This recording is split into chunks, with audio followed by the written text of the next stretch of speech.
ನಮಸ್ಕಾರ ವೀಕ್ಷಕರೇ. ನಮಸ್ಕಾರ. ಸೊ ನಾರಾಜ್ ಭಟ್ರೆ, ನೀವು ಭೈರವ ಸಾಧನೆಗಳಿಗೆ ಸಂಬಂಧಪಟ್ಟಂತೆ ಅದರಲ್ಲೂ ಸುಮಾರು ಭೈರವಗಳಿದ್ದಾವೆ.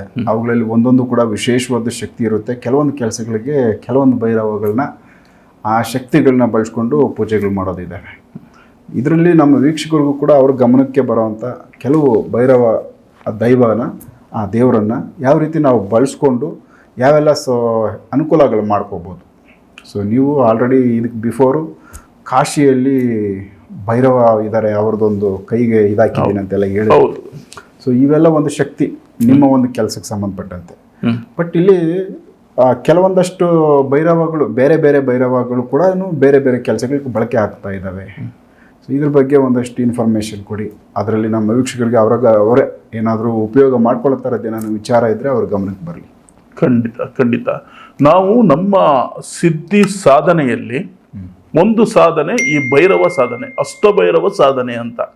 ನಮ್ಮ ಒಂದು ಆಫೀಸ್ಗೆ ಯಾರೇ ಬಂದ್ರು ಕೂಡ ಆ ಬೋರ್ಡ್ ಅಲ್ಲಿ ಅಷ್ಟಭೈರವ ಸಾಧನೆ ಅಂತಾನೆ ಇದೆ. ಸೊ ಅಷ್ಟಭೈರವ ಸುಮ್ಮನೆ ಅಲ್ಲ, ತುಂಬಾ ವಿಪರೀತವಾದಂತ ಕಷ್ಟ, ನೋವು, ಹಿಂಸೆ ಅನುಭವಿಸಿ ಮಾಡುವಂತ ಸಾಧನೆ ಅದು. ಆದ್ರೆ ಬಾಯಲ್ಲಿ, ಎಲ್ಲರ ಬಾಯಲ್ಲೂ ಅದು ನಾವು ಮಾಡಿದೀವಿ ಅದು ಸುಳ್ಳು ಇಲ್ಲ. ಇರೋಂಥದ್ದು ಏನು ಅಂತ ಹೇಳಿದ್ರೆ, ಈ ಅಷ್ಟಭೈರವ ಸಾಧನೆ ಹೆಂಗ್ ಮಾಡ್ಬೇಕು, ಅಘೋರಿಗಳ ಮಧ್ಯೆ ಕೂತ್ಕೋಬೇಕು. ದಶಮಹಾವಿದ್ಯೆ ಆಗಿರ್ತಕ್ಕಂಥ ಅಘೋರಿಗಳು, ದಶಮಹಾವಿದ್ಯೆ ಆಗಿರ್ತಕ್ಕಂಥ ಋಷಿ ಮುನಿಗಳ ಮಧ್ಯ ಕೂತ್ಕೊಂಡು ಮಾಡುವಂತ ಸಾಧನೆ ಇದು. ಅವರ ಒಂದು ಸಂಪರ್ಕ ಇಲ್ಲ ಅಂತ ಹೇಳಿದ್ರೆ ಮಾಡ್ಲಿಕ್ಕೆ ಆಗಲ್ಲ.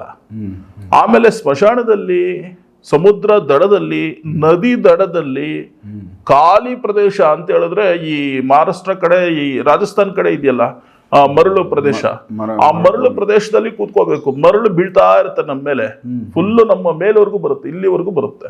ಸೊ ಎಲ್ಲ ನದಿಯಲ್ಲಿ ಕೂತ್ಕೊಂಡು ಮಾಡೋ ಸಾಧನೆ ಮಾಡೋದನ್ನ ಕೇಳಿರ್ತೀವಿ. ಇದೇ ಸ್ಪೆಷಲ್ ನೀವು ಹೇಳ್ತಾ ಇರೋದು. ಫಸ್ಟ್ ಮರಳಲ್ಲಿ ಕೂತ್ಕೊಂಡು ಮಾಡುವಂತದ್ದು. ಯಾಕೆ ಅಂತ ಹೇಳಿದ್ರೆ, ಸ್ನಾನದಲ್ಲಿ ಬಹಳಷ್ಟು ಸ್ನಾನಗಳಿದೆ.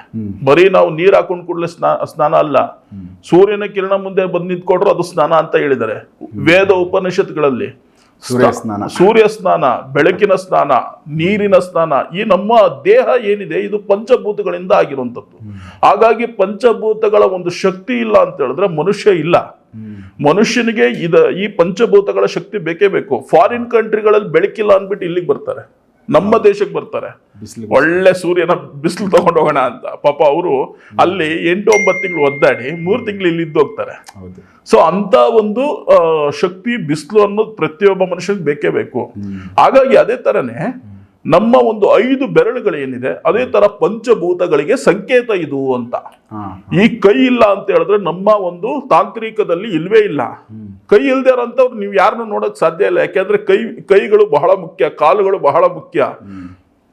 ತಾಂತ್ರಿಕರಿಗೆ ಬಹಳ ಮುಖ್ಯವಾಗಿ ಶುದ್ಧವಾಗಿರ್ಬೇಕು ಕೈ. ಯಾಕೆ ಅಂತ ಹೇಳಿದ್ರೆ ನಾವು ಮಾಡುವಂತ ಕೆಲವೊಂದು ಜಪಗಳು, ನಾವು ಮಾಡುವಂತ ಕೆಲವೊಂದು ಮುದ್ರೆಗಳು, ಇದೆಲ್ಲ ಬಹಳ ಮುಖ್ಯ.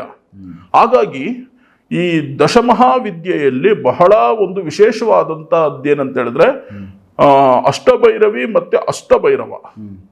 ಈ ಅಷ್ಟಭೈರವಿರು ಯಾರು ಅಂತ ಹೇಳಿದ್ರೆ, ನಮ್ಮ ಏನು 64 ಯಕ್ಷಿಣಿಯರು ಇದ್ದಾರೆ, ಅದ್ರ ಮಧ್ಯದಲ್ಲಿ ಅಷ್ಟಭೈರವಿಯರು ಇದ್ದಾರೆ. ಮಹೇಶ್ವರಿ, ಕಾಪಾಲಿ, ಈ ತರ ಎಲ್ಲ ಬರುತ್ತೆ. ಅದೇ ತರ ಅಷ್ಟಭೈರವರು ಯಾರು ಅಂದ್ರೆ ಶಿವನ ಅಂಶ. 8 ಭೈರವರು ಅಂತ ಪವರ್ಫುಲ್ ಭೈರವರು.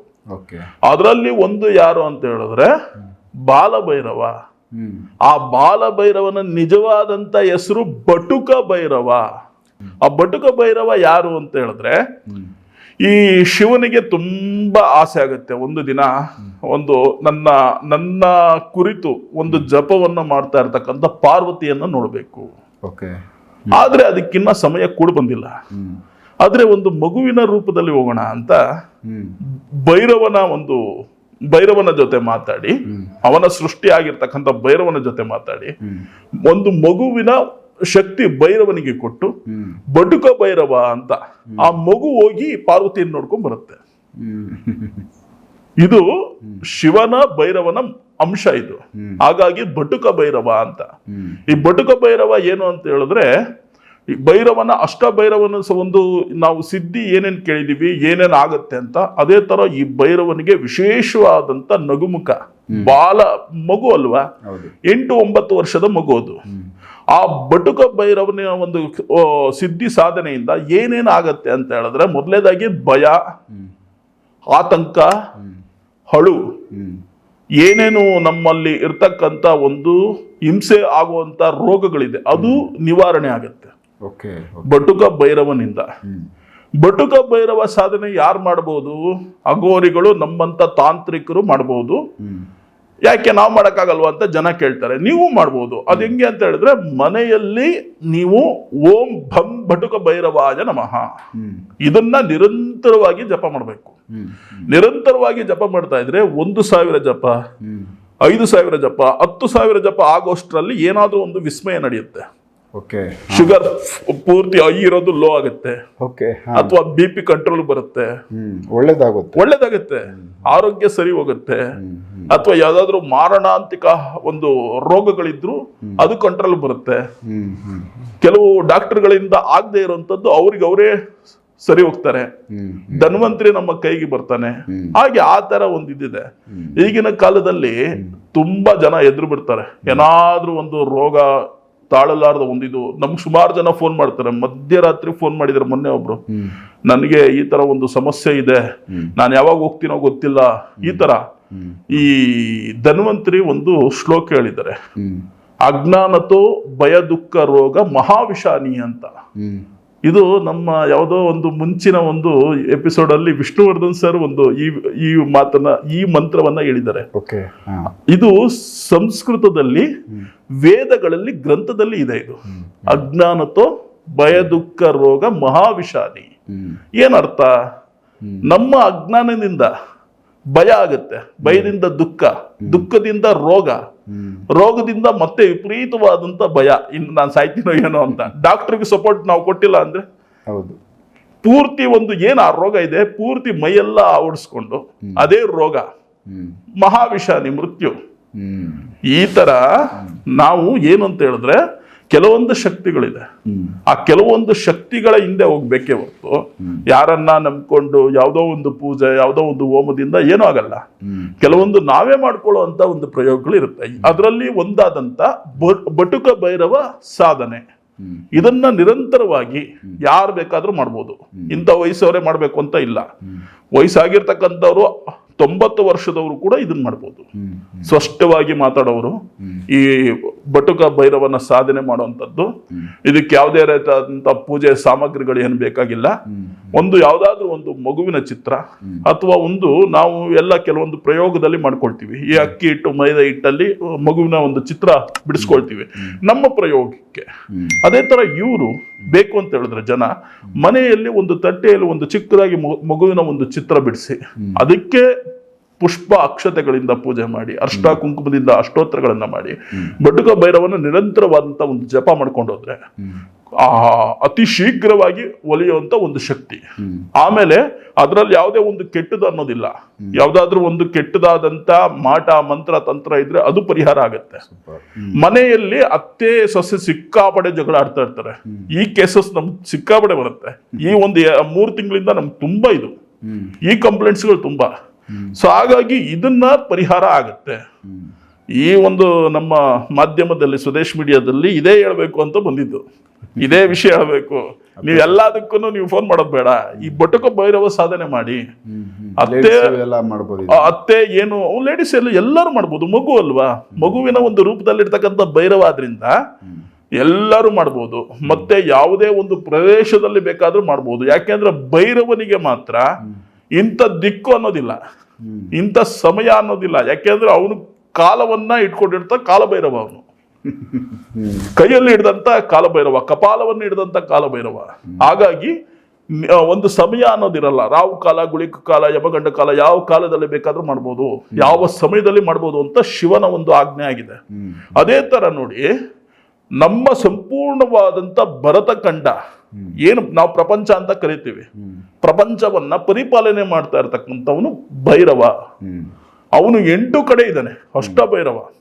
ನೀವು ಕಾಶಿಲ್ ಹೋದ್ರು ಭೈರವನೇ, ನೀವು ಕೇದಾರ್ನಾಥ್ಗೆ ಹೋದ್ರು ಭೈರವನೇ, ಹಿಮಾಲಯ ಪರ್ವತಕ್ಕೆ ಹೋದ್ರು ಭೈರವನೇ, ನೀವು ಈ ಕಡೆ ಯಾವುದೇ ಒಂದು ಆಂಧ್ರ, ತಮಿಳುನಾಡು, ಎಲ್ಲೇ ಹೋದ್ರು ಪ್ರದೇಶದಲ್ಲಿ ಹೋದ್ರು ಕೂಡ 8 ಕಡೆ ಅವರಿದ್ದು ನಮ್ಮ ಒಂದು ಸಂಪೂರ್ಣವಾದಂತ ದೇಶ, ನಮ್ಮ ಒಂದು ಪ್ರಪಂಚವನ್ನ ಕಾಯ್ತಾ ಇದ್ದಾರೆ. ಅವರೊಬ್ಬರೇ ಒಂದು ಶಕ್ತಿಯುತವಾಗಿ ನಡೆಸ್ತಾ ಇರ್ತಕ್ಕಂಥ ಒಂದು ಶಕ್ತಿ.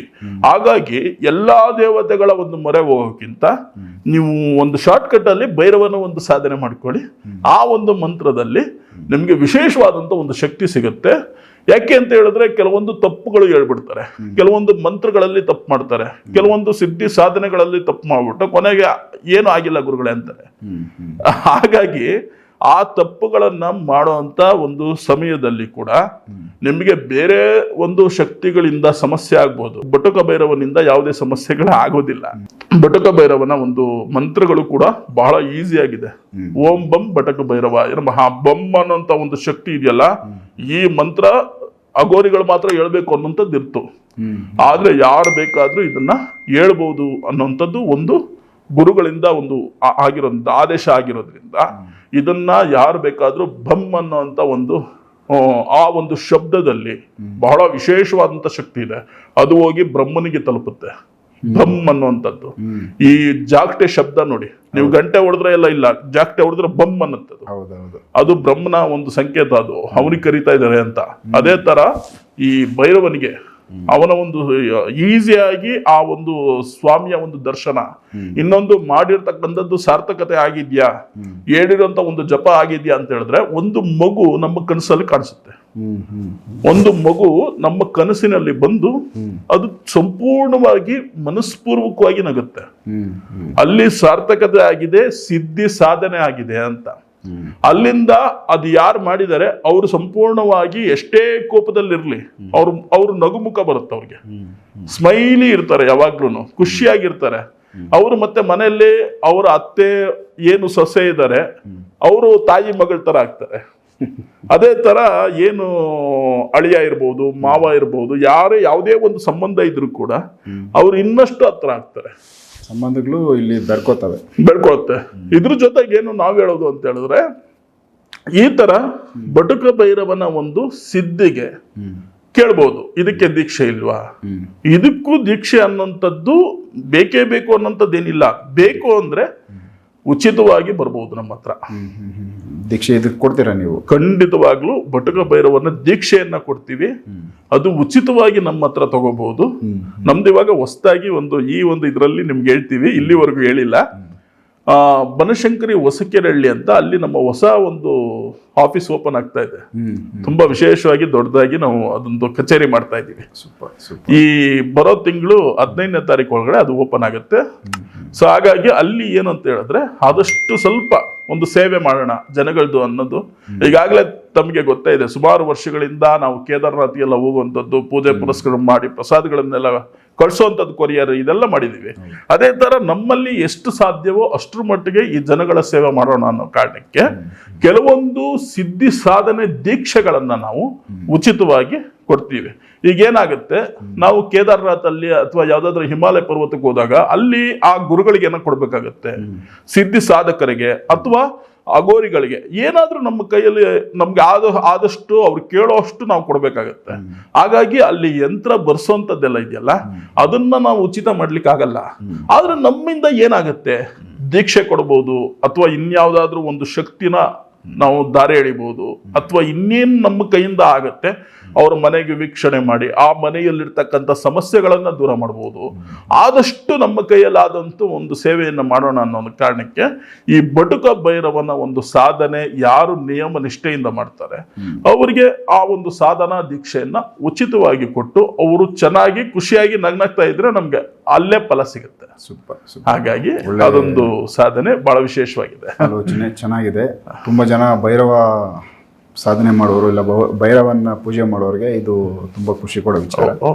ಬಟುಕ ಭೈರವ, ಸೊ ಇದು ತುಂಬಾನೇ ಪವರ್ಫುಲ್. ಅಂದ್ರೆ ಸಣ್ಣ ಮಗು ವಿಚಾರ, ಅಂದ್ರೆ ಮಗುದೇ ಅವತಾರದಲ್ಲಿ ಭೈರವ ಬಂದೋಗಿರುವಂತ ಶಿವ ಪರಮೇಶ್ವರ. ಸೊ ಈ ಒಂದು ಭೈರವನ ಆರಾಧನೆಯಿಂದ ಕುಟುಂಬ ಒಡೆದೋಗಿರೋ ಕುಟುಂಬ ಮತ್ತೆ ವಾಪಸ್ ಒಟ್ಟಿಗಾಗುತ್ತೆ. ಸೊ ಈ ಒಂದು ಸಾಧನೆ ಮಾಡೋದಕ್ಕೆ ಆಸೆ ಇರೋರು ಅದನ್ನ ಆರಾಮ್ಸೆ ಮಾಡ್ಕೋಬಹುದು. ಅದರದ್ದು ದೀಕ್ಷೆನೂ ಕೊಡ್ತೀನಿ ಅಂತ ಹೇಳೋರೆ. ಸೊ ಈ ಒಂದು ವಿಚಾರನ ಬಳಸ್ಕೊಂಡು ಸಾಕಷ್ಟು ಕುಟುಂಬಗಳಲ್ಲಿ ಎಡವಟ್ಟುಗಳಾಗಿರುತ್ತೆ, ಬಿರುಕುಗಳು ಬಿಟ್ಟಿರ್ತವೆ, ಅಂಥ ಕುಟುಂಬಗಳಿಗೆ ಇದು ಹೆಲ್ಪ್ ಆಗುತ್ತೆ. ಸೊ ಇದನ್ನು ಬಳಸ್ಕೊಳ್ಳಿ. ನೆಕ್ಸ್ಟ್ ಇನ್ನು ಬೇರೆ ವಿಚಾರಗಳನ್ನ ನಾಗರಾಜ್ ಭಟ್ರ ಜೊತೆ ಮಾತಾಡ್ತಾ ಹೋಗ್ತೀನಿ. ಎಪಿಸೋಡ್ ನೋಡ್ತಾ ಹೋಗಿ. ನಮಸ್ಕಾರ.